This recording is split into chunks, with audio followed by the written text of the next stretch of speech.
everyone, welcome back again to this Elite Magazine show. Right now I have another person, another special guest for you, and I'll let him introduce himself. Hi. Hi. How are you doing? Good, thank you. You for responding to this invitation. So, what's your name? Tell us a little bit about you. My name is Yassine. I'm a Amazulu NANGA, artist, love maker, peacemaker, not big talker, but a big listener. Okay. A little bit. All right. Where is originally Amazulu from?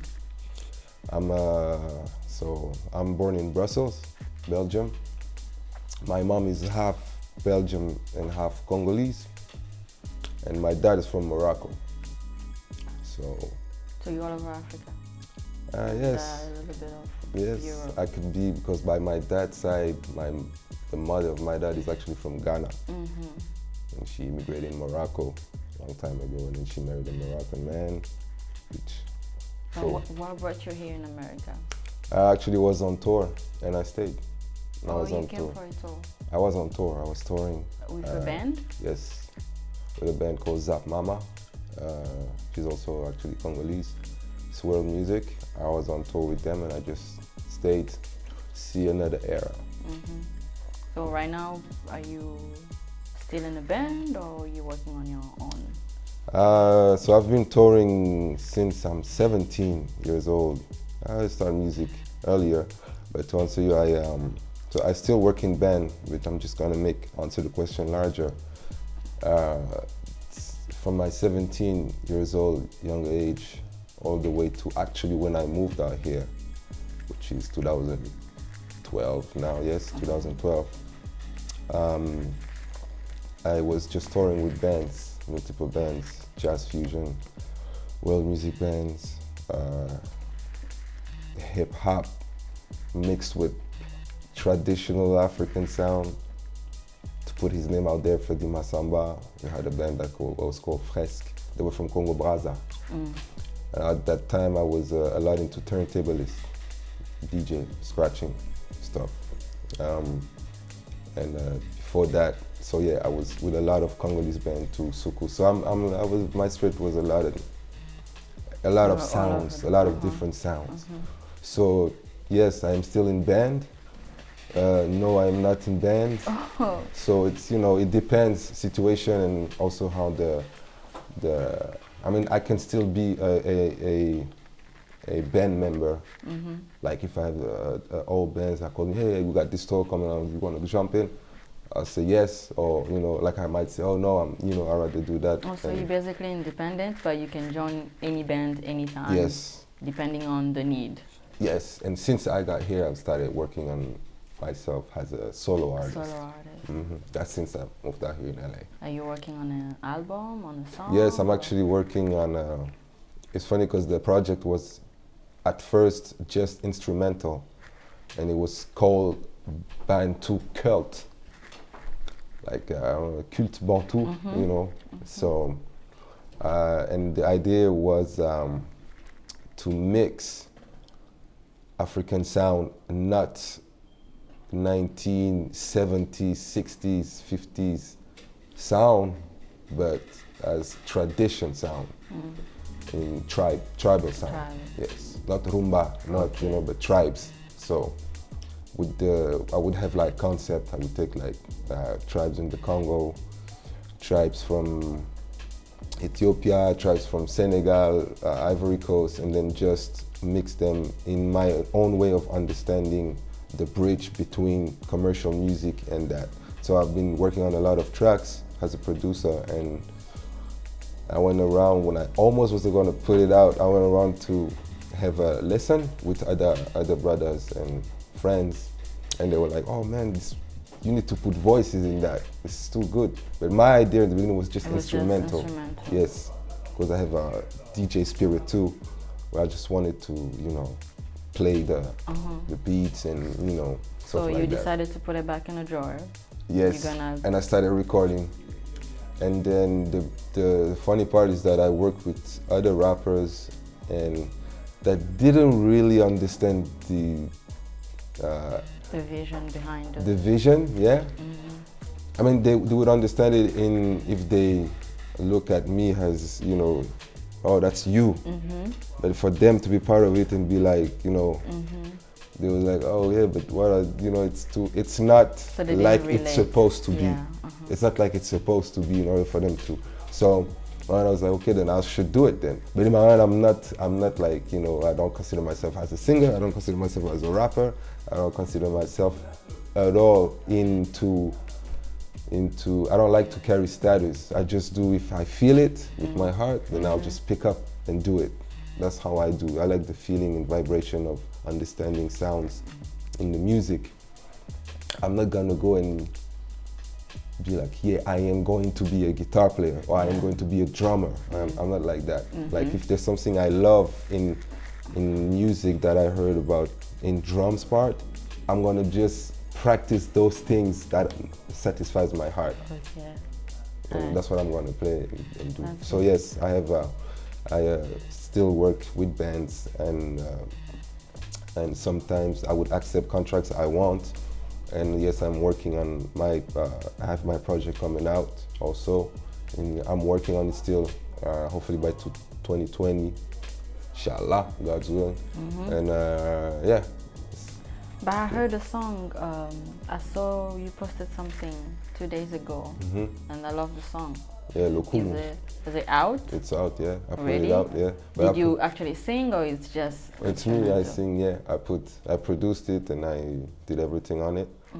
And I did this with a friend, Kamale, is on it too. I grew up with listening a lot of dancehall. With one of my stepdad, he was from Trinidad. Okay. So my mom got remarried, blah, blah. And so I spent a lot of time in England in the 90s, which at that time was a lot of, you know, Yardi, Jamaican Indians. There was not a lot of Africans. It was very black Jamaicans and Indians. And dancehall was, you know, the thing at that time. So I grew up with a lot of that and listening to Euro and, you know, the dancehall hits. And so for me, the connection when I hear dancehall, the tone of the voice, to me, it's like I listen to Atalaku in Congo. So to me, it's like it's a, you know, it's like it's a connection. It's a connection. That's like, oh, that's dancehall, you know, and so the idea of lutumama was to kind of put those two together, you know, and have the that's why I brought Kamale in it, because he's a singer and also an animator at Atalaku, and to have that connection together, and I put some spice of rumba guitar in it. And yeah, I liked it. I put it out, if I can say, on the down low. I just did that, boom, boom, and put it out. And then it's there. Who likes it, likes it. It's coming. And I didn't put it like, you know, like, oh yeah, I'm gonna, you know. It was really a feeling, and I loved it, and I put it out, simple. So that's for lutumama, and it's out. Everybody's welcome to check it out. Amazulu NANGA lutumama. And you can, if you love to also experiment more sounds of what I do, you can subscribe to the YouTube page too. And yeah, that's what I know you said you don't sing, but can we hear a little bit of lutumama? What you want to know what the song talk about? So I'm talking about lutumama, which is value. Talking about how wansa bandeko bamama batata bakoko banoko bayaya bomi pesa lokumu boleki biloko nyoso ya mokili mobimba. Donc since I know in the Congolese, especially in the I'm not gonna go too much deep, but just to make a slight difference, Central Africa and West Africa, I think in Central Africa there's a lack of appreciation in the tradition. Yes. Contrarily from Senegalese and West Africans, they don't have that lack. They don't scared of like showing if you go who they are. If you go in a Senegalese marriage, you would see a lot of colors, traditional perfume, churai, you know. If you go to Congolese, it's more about, you know, Versace, Gucci, da-da-ni, and the perfume is, you know, Louis Vuitton, So that's why when I say that, I started to talk to people has on my Congolese part, Bandeko, Mama, Batata, Bakoko, so has my brothers, my mother, so family in general. Let's go back to your culture. Yeah, you should give more of your value, your inner value, understanding of who you are, because you surpassing all that materialistic world. That's beautiful. That's beautiful. I like this. A song saying that, and further in the song, I'm talking also about has black woman embrace their color. I mean, in general, as a woman, because it's a lot. For me, it's a lot that I see in the community of Congo, you know, in the Congolese community, especially also growing up in Europe and, you know, et cetera, et cetera. So yeah, it's the song is really talking about value and embracing your inner natural power, inner power of who you are, as if there was no imperialist and capitalist world. If you take all that out, who would you be? You'd be Mangwetu, you'd be Babudu, you'd be Mongo, you'd be Pende, you'd be Baluba. So that's what I'm saying, you'd be Bashaba. That's who you are. This was there before the banks. This was there before the cars. This was there before Versace. This was there before Gucci. This was there. So that's what I'm asking. Who, where? Is it to look good in front of? Is it, you know what I mean? So don't get me wrong, we're all on the jeans and them stuff, but I think you should find a balance and not too much. But at the end of the day, if you take too much of too much at the end, everybody wants just to have a simple glass of water. You know, just give me that water. Just no sugar, no, not just water. That which is just pure. So that was the idea of that song. Lokumo. That's beautiful. That's beautiful. Thank you for that description. Amazulu, do you have a Congolese or African artist that you feel like you can relate to, or do you listen to a Congolese artist? As in, it depends in what. In what? Do instruments, voice, it depends in what? Let me say instrument first. Instrument. Woo! Because I know you like instruments. Yeah, so an instrument I think I would relate to. I think, okay, for old school, I would say Dizzy Manjeku for guitar. Papa Dizzy. Which there's so many guitarists in the Congo. That's like you can't just say just because Dizzy is known, and I know Dizzy is my father, he's my grandpa, and I've worked with him a lot. So I would say, I'm just saying by, so all the guitarists are amazing in the Congo, but if I have to pick guitar, I would say Dizzy Manjeku for the jazzy touch, and you know, Dizzy Manjeku for me, I seem like the BB King of Congo. Oh, okay. You know, with his swag, and you know, that's who he is. What about a current one, right now? So, okay, for Dizzy Manjeku for the old school, then I would say after Dizzy Manjeku, I liked a lot, we still talking guitar, I liked a lot Nene Chaku for the, how can I say it?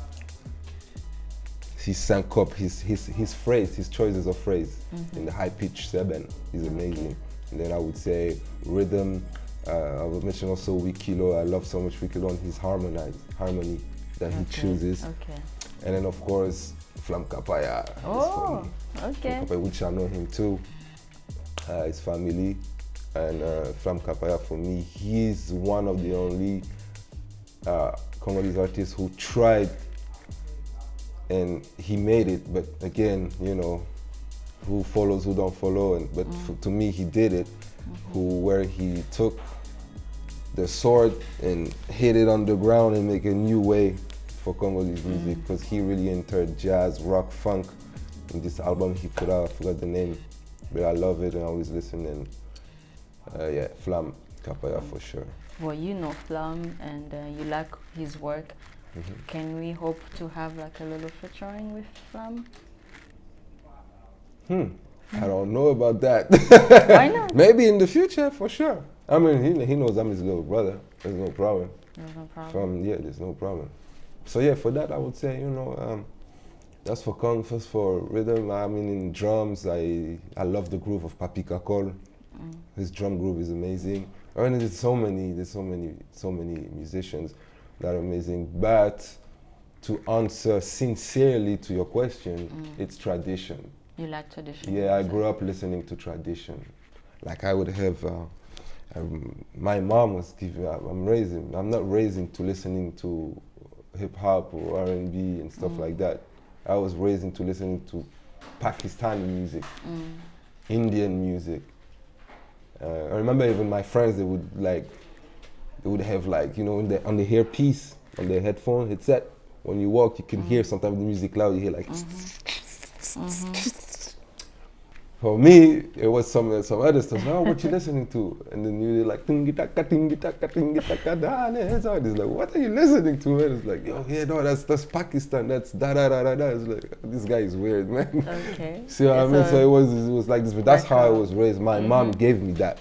You know, in my family, it was very tradition oriented, very cultural, very, you know, we gotta go and listen to the ancestors, how they were doing, but it was really like that, and I was raised by that, you know, listening to, you know, music in the world of Islam, for example. How interesting is that? Oh, Islam do music? Yes, they do music. I didn't know either. You know what I mean? So stuff like that, you know, music in the far, far, far deep jungle of Ivory Coast. I would have, you know, CDs like that, you know, 1945, all colonial went to record, and, you know, the Mongol tribe, you know, stuff like that. That's encyclopedia stuff. That's how I was raised, listening to that, this kind of stuff. Pygmies music. Are you working on any project right now? Yes, I am. I say working on that. The song, the album? I'm still debating this EP or album, but it's coming 2020. I have everything done. It's gonna be very, very, very Afro, ethno dancehall. That's how I call it, ethno dancehall. Is it gonna be traditional? Yes, I always bring traditional. Some songs are gonna be like, you know, sounds that we already know, but some other is gonna be very mixture. But to me, the mixture part, I like to do it on stage. That's why I like to put it on stage and to offer, you know. So, Afrozaic is you? Yeah, I came up with that, yeah. Afrozaic is me, I came up with that. Afrozaic is Africa and Mosaic mixed together, which are similar, like for example, Congo and Morocco. Maybe people don't really know, but they have very, very similar rhythm. Very, very, very, very similar rhythm, which people don't know. You know because you're a mix. Yes, I'm a mix of that, and I do listen to Moroccan music, as I listen also to a lot of Congolese traditional music. But they they have a lot of similar, you know, rhythm, and yes, we can actually. I'm actually also working on a lot of songs with a cousin of mine from on my Moroccan. Asking if you can have a song. Yes, it's already recorded. Oh, okay. When is it gonna be ready? On the 2020. Yes, for the album. Okay. IEP or album, like I said. IEP. EP or album, I'm not sure yet, but either way, it's gonna be. EP. I mean, oh, you don't know if it's gonna be an album? I don't know if it's gonna be like 4 titles, 5 titles, or it's just gonna be like, you know, 16 titles, or you know what I mean. It's just, I don't know. Whatever it's gonna be ready. Okay. So Amazulu, this is like a signature question that comes almost at the end of all of our show. What's that one word that best describes who you are? That one word. Nothing. Nothing is the word, or there's no word? Both. It's nothing. It's nothing. It's nothing. I am nothing. You are nothing. Yes, I'm nothing. Mutupamba. Ah non, Mutupamba, c'est un gars juste comme ça. C'est ça que Mutupamba veut dire. C'est quoi alors? C'est Pamba Pamba, c'est comme, it's just, you know, it's just a regular guy. C'est ça que ça veut dire. The regular guy. I'm not saying that. I'm just saying that I'm nothing. You are nothing. Okay. So when I say nothing, maybe I say, you know, like on the spiritual side I am, but physically it's just, you know, not real. But You are nothing. But I'm nothing. Okay. Amazulu NANGA, nothing. Thank you so much.